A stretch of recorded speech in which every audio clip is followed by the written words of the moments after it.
End gold buyers, మీ కష్టాల్లో నమ్మకమైన మీ ఆత్మీయ నేస్తం.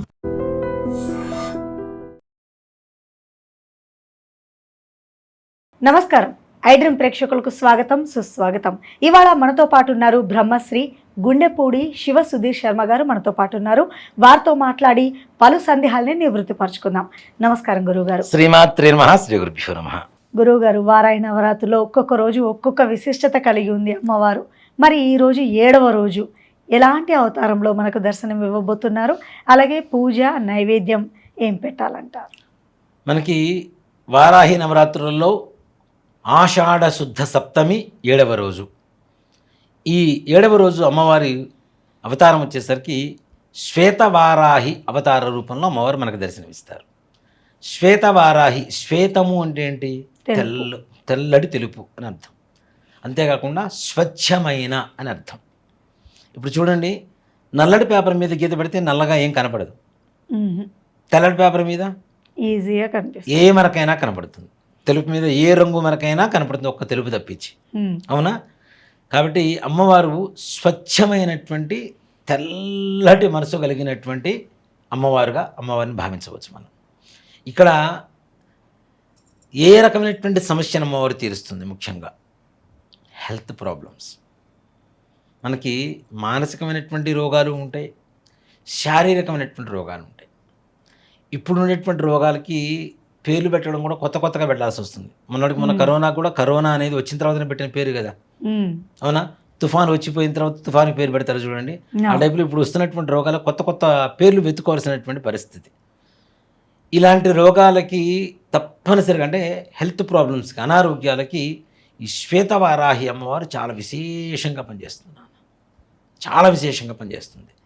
ఎలా అంటే మనకి బాడీలో ముఖ్యంగా ఇప్పుడుండేటువంటి రోజుల్లో మానసికమైనటువంటి ఒత్తిడి వల్ల వచ్చేటువంటి హెల్త్ ప్రాబ్లమ్స్ ఎక్కువగా ఉంటాయి. దీంట్లో స్త్రీలు పురుషులు విభజిస్తే స్త్రీలలో గైనిక్ ప్రాబ్లమ్స్ మెయిన్, ఆడవాళ్ళకు మాత్రమే ఉండేటువంటి సమస్యలు. దానివల్ల సంతానలేమికి ఒక కారణం అవుతుంది. అలాగే ఒక చికాకు, మెంటల్ డిప్రెషన్. ఈ మెంటల్ డిప్రెషన్కి వెళ్ళినప్పుడు ఎవరైనా మనం కదిలించడం కూడా కష్టమే, ఓ మాట చెప్పాలంటే. అలాగే ఇంకొక ఆడవాళ్ళకి ఇంకోటి ఏంటంటే మెయిన్ థైరాయిడ్. ఇది కూడా చాలా తొందరగా వచ్చేస్తుంటుంది. గైనిక్ ప్రాబ్లం అండ్ థైరాయిడ్, ఈ రెండు దేని బేస్ చేసుకొని ఉంటాయి? ముఖ్యంగా వాళ్ళ ఆలోచన విధానాన్ని.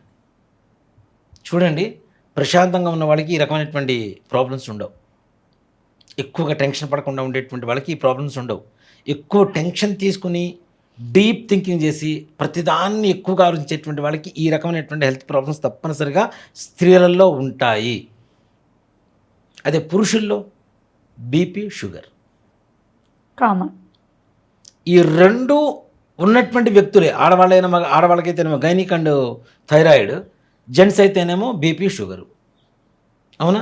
ఇవి సర్వసాధారణం అయిపోయినాయి. ఎట్లా అంటే 40 వచ్చిందా షుగర్ వచ్చిందా వస్తుంది, అంతే కామన్. ఇప్పుడు హార్ట్ అటాక్ కూడా అలాగే అయిపోయింది. Heart problems, liver problems, kidney problems, ఇవన్నీ కూడా సర్వసాధారణంగా మారిపోయినటువంటి పరిస్థితులు అయిపోతున్నాయి. ఏదో మనం జ్వరం వస్తే డోలా 650 వేసుకున్నట్టే ఉంది పరిస్థితి. వాళ్ళ రోజున ప్రతి ఇంట్లో ఒక మెడికల్ షాప్ ఉంటుంది. 4-5 బాక్సులు, పొద్దున మధ్యాహ్నం సాయంత్రం, పొద్దున మధ్యాహ్నం సాయంత్రం ఓపెన్ చేయడం, టాబ్లెట్లు వేసుకోవడం. అన్నం తినకపోయినా ముందు ఏం తినకపోయినా టాబ్లెట్లు వేసుకోవాలని బతకాల్సిందే వాటి రోజున. అలాంటి అస్వస్థతకు గురవుతున్నారు, ముఖ్యంగా అనారోగ్యాలకు గురవుతున్నారు. దీనికి ముఖ్యంగా మానసికమైనటువంటి ధైర్యం చాలా కావాలి. రోగం షుగర్ వచ్చింది అంటే అమ్మో షుగర్ వచ్చేసింది, నాకే వచ్చేసింది, షుగర్ వచ్చేసింది, నాకు వచ్చేసింది అనుకుంటే పెరుగుతూ ఉంటుంది. రాకముందు నుంచి ఇంకో భయం ఉంటుంది, అమ్మో షుగర్ వస్తుందేమో వచ్చేస్తుంది. షుగర్ లేని వాళ్ళకి ఎక్కువ ఆలోచిస్తే షుగర్ వస్తుంది, వచ్చిన వాళ్ళు ఎక్కువ ఆలోచిస్తే ఇంకాస్త ఎక్కువ అవుతుంటుంది. అది ఒక్కటి చాలు అన్ని రోగాలకి పుట్టిల్లు మనిషికి. నాన్న, ఒక 6 months బేబీకి షుగర్, 21 days బేబీకి థైరాయిడ్, 8th class అమ్మాయి, మన మధ్య నా దగ్గర జాతకానికి వచ్చింది ఒక అమ్మాయి, 8th class, ఆ పాపకి 360 షుగర్ లెవెల్. ఇంకేం చెప్పాలి చెప్పండి? ఎంత ఘోరమైనటువంటి పరిస్థితి. స్ట్రెస్ వల్లే అంటారు. చిన్న ఇక్కడ కడుపులో ఉన్నప్పుడు తల్లులు పడుతున్నటువంటి స్ట్రెస్ కూడా పిండం మీద చూపిస్తుంది, పిల్లల మీద చూపిస్తుంది. అందుకనే భగవన్నామం చేయండి, దేవుడిని ప్రార్థించండి, ఎంతసేపటి దేవుడికి సంబంధించినటువంటి శ్లోకాలు ఏవోటి స్థుతిలో చేయండి అని చెప్పి ఎందుకు చెప్తాము? లోపల పిండం వింటుందా అని చాలామందికి డౌట్ ఉంటుంది. 100% వింటుంది. దాని ఇంపాక్ట్ పిండం మీద ఉంటుంది, లోపల ఉండేటువంటి గర్భంలో ఉండేటువంటి శిశువు మీద 100% ఉంటుంది. దాంట్లో ఏమాత్రం కూడా సంశయం లేదు. దీనికి ఒకటే నాన్న, ఇప్పుడు కాదు, మా చిన్నప్పుడు నేను విన్న మాట ఇది. ఒక అమెరికన్ లేడీ గర్ల్, అమెరికన్స్ అంటే ఎలా ఉంటారు? తెల్లగా ఉంటారు. హస్బెండ్ కూడా తెల్లగా ఉన్నాడు. ఆ అమ్మాయికి అబ్బాయి పుట్టగానే నీకురు లాంటి పిల్లాడు పుట్టాడు. ఇద్దరు భార్యాభర్తలు తెలిపే అమెరికన్సే, కానీ పుట్టడం మాత్రం పిల్లాడు నీకురోగా ఒక సౌత్ ఆఫ్రికన్ లాగా పుట్టాడు. నేను వేరే జాతి వివక్ష చెప్పటం లేదు సుమి, వాళ్ళని పోలికలు చెప్పడం కోసం చెప్తున్నా.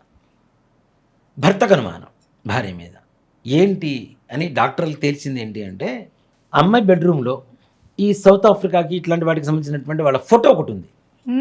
ఈ అమ్మాయి ప్రెగ్నెన్సీ స్టార్ట్ అయినప్పటి నుంచి ఆ ఫోటోనే చూస్తూ ఉన్నది కాబట్టి ఆ రకమైనటువంటి లక్షణాలు కలిగినటువంటి వాడు పుట్టాడు.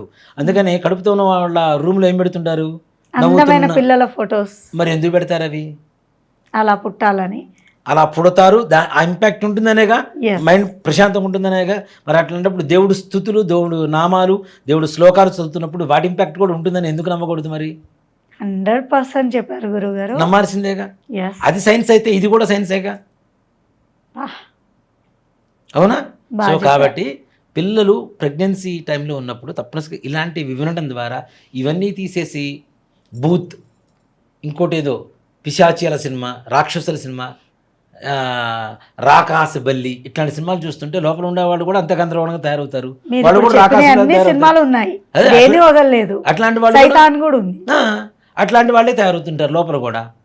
దాని ఇంపాక్ట్ వాటి మీదనే పడుతుంది. కాబట్టి పిల్లలు పుట్టాలి, మంచి పిల్లలు పుట్టాలి అంటే మనం కడుపుతూ ఉన్నప్పుడు తప్పనిసరిగా మంచి మంచి పురాణ గాథలు, దేవుడికి సంబంధించినటువంటి విధానాలు ఇవన్నీ కూడా వింటూ ఉండాలి అని చెప్పేది అందుకోసమే చెప్తూ ఉంటారు. ఇట్లా సంతానం కలిగి ఏదైతే ఉన్నాయో ఇట్లాంటివన్నీ కూడాను చాలా ఘోరమైనటువంటి పరిస్థితుల్లో వెళ్ళిపోతూ ఉన్నాయి. ఇలాంటివన్నీ కలగకుండా ఉండాలి, మనసు తెల్లడి కాగితంలాగా ప్రశాంతంగా ఉండాలి అనుకునేటువంటి వాళ్ళకి శ్వేతవారాహి చాలా విశేషమైనటువంటి అమ్మవారు. మనస్సు నిర్మలంగా ఉండడానికి, ఎలాంటి గందరగోళానికి గురి అవ్వకుండా ఉండాలి అంటే శ్వేతవారాహి అమ్మవారికి పూజ చేస్తే తప్పనిసరిగా కలుగుతుంది. సింపుల్ చెప్తానన్నా, అందరూ ఒకేలాగా ఉండాలని చెప్పను, కానీ ఉంటారు అంతకంటే చెప్పలేము మనం. మనకి సమస్య వచ్చి పడుతుంది అని తెలిసినప్పుడు జాగ్రత్త పడటం వేరు, వస్తుందేమో కంగారు పడటం వేరు. రెండిట్లో ఏది ప్రమాదం అంటారు గురుగారు? నానా వచ్చే ముందు మనకు తెలుస్తుంది కాబట్టి అప్పుడు మనం కావాల్సిన జాగ్రత్త తీసుకుంటాం. రోజు గొడుగు తీసుకొని పోతామా నాన్న బయటికి? ఇది ప్రమాదం. రోజు గొడుగు తీసుకొని పోతామా? పోలేంగా మనం, అవునా? సో కాబట్టి తప్పనిసరిగా ఎవరైనా చేసేటప్పుడు ఆ ప్రమాదం గురించి అతిగా ఆలోచించడం, అతిగా ఆవేశపడటం, వీటి వల్ల కూడా ఎక్కువగా ప్రమాదం జరుగుతుంది. అలాంటి కంగారు లేకుండా నిశ్చలమైనటువంటి, నిర్మలమైనటువంటి, ప్రశాంతమైనటువంటి జీవితం గడపాలి అనుకునేటువంటి వారు శ్వేతవారాహి అమ్మవారికి తప్పనిసరిగా ఈ పూజ చేసుకోవడం చాలా మంచిది. అందులోనూ నవరాత్రులలో 7వ రోజు నైవేద్యం అమ్మవారికి కొబ్బరి అన్నం, ముఖ్యంగా కొబ్బరి అన్నం. ఈ కొబ్బరి అన్నాన్ని మనం వండుకుంటున్నాం. ఇప్పుడు చాలామందికి తెలియదేమో కానీ కొబ్బరి అన్నం తప్పనిసరిగా మా చిన్నప్పుడు కూడా దేవుడికి వండి పెట్టేవాళ్ళు మా అమ్మగారు వాళ్ళు. కొబ్బరి అన్నాన్ని నైవేద్యంగా పెట్టి అమ్మవారికి ఆరాధన చేసి అమ్మవారి మంత్రాన్ని, మూల మంత్రాన్ని ఓం ఐం గ్లౌం ఐం వారాహ్యే నమో నమః మంత్రాన్ని చదువుకుంటూ శివపంచాక్షరి మంత్రజపం చేసుకుంటూ పూజ చేసుకుంటే వారాహి, శ్వేతవారాహి అమ్మవారి అనుగ్రహంతో మన మనస్సు ఎక్కువగా కంగారు పడకుండా ప్రశాంతంగా మన పనులు కావడానికి, మన మనస్సు ప్రశాంతంగా ఉండడానికి చక్కగా దోహదపడుతుంటుంది. చాలా చక్కగా తెలియపరిచారు గురువుగారు. నిజంగా ఈ 7వ రోజు వారాహి నవరాత్రుల్లో చాలా విశిష్టత అని చెప్పుకోవాలి. ఎందుకంటే భవిష్యత్తు నిర్ణయించేది చిన్న పిల్లలే కాబట్టి ఆ పిల్లలు మంచిగా పుట్టడం ఎంతైనా ఇంపార్టెంట్ తల్లిదండ్రులకి. వాళ్ళ కళ నెరవేరాలంటే మరి ఈరోజు తప్పనిసరిగా ఈ పూజను ఆచరిస్తే వాళ్ళు కోరుకునే లక్షణాలతో చక్కని సంతానం కలగడం ఖాయంగా కనిపిస్తోంది. చక్కని సందేశం విన్నారు కదా. మరి వారాయి నవరాత్రుల్లో ఈరోజు ఈ పూజ నిష్టగా ఆచరించి అలాగే మీకేదైనా సందేహం ఉంటే కూడా కింద కామెంట్ రూపంలో తెలియపరచండి. నెక్స్ట్ ఎపిసోడ్లో నేను ఖచ్చితంగా గురువుగారిని అడుగుతాను. ధన్యవాదాలు గురువుగారు. శ్రీమాత్రే నమః. శ్రీ గురుభ్యో నమః. And for more videos, Please subscribe to iDream. Please subscribe to iDream. Please subscribe iDream. And please subscribe to iDream. For more videos, subscribe to iDream.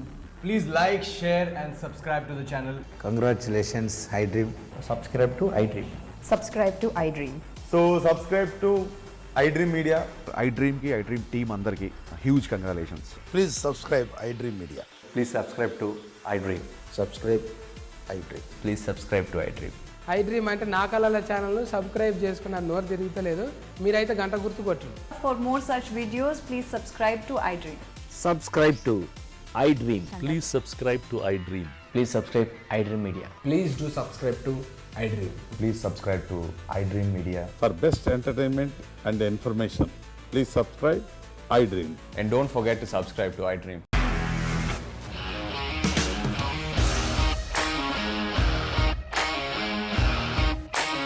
ఇండస్ట్రీలో కమిట్మెంట్ ఇష్యూస్ వస్తే నీకు కూడా వచ్చినట్టు మార్నింగ్ తీసుకెళ్ళాలంటే కొట్టి పడేస్తారు.